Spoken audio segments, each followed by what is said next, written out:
Vadodara live 24/7 માં આપનું સ્વાગત છે।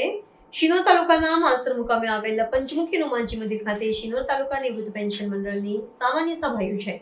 શિનોર તાલુકા પેન્શન મંડળના પ્રમુખ રમણભાઈ પટેલના અધ્યક્ષસ્થાને શિનોર તાલુકાના માલસર મુકામે આવેલા પંચમુખી હનુમાનજી મંદિર ખાતે સામાન્ય સભાનું આયોજન કરવામાં આવ્યું હતું। આ સામાન્ય સભામાં ઉપસ્થિત મહાનુભાવોના હસ્તે દીપ પ્રાગટ્ય કરીને શરૂ કરવામાં આવી હતી। 70 થી 80 વર્ષ પૂર્ણ કરનાર સભાસદોને ફુલહાર શાલ ઓઢાડી સ્ટીક આપી સન્માન કરવામાં આવ્યું હતું। ત્યારબાદ ઠરાવોની ચર્ચા વિચારણા સાથે મંજૂરીની માહિતી પણ આપવામાં આવી હતી। મારા બાપુજીને ગુમાવ્યા, એમનું સ્વપ્ન હતું હોસ્પિટલ અને સ્કૂલ કરવાનું। મારી ઉંમર ફક્ત 24 વર્ષ હતી। પરિવારમાં હું એકલો અહીંયા હતો, એ જવાબદારી પણ મારે નિભાવવાની। હું પટેલ બળદેવભાઈ કસ્તુરભાઈ શિનોર નિવૃત્ત પેન્શન મંડળનો મહામંત્રી।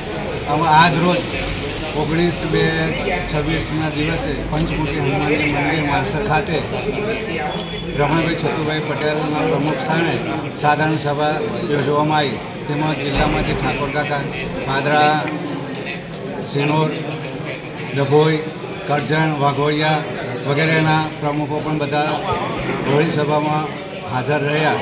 એમાં આપણે PMJY કાર્ડની ચર્ચા કરી, પછી 30/6/16 જન્મ તારીખ જેની છે એને ઇજાફાને વાત કરી વગેરે મુદ્દાઓની ચર્ચા કરવામાં આવી।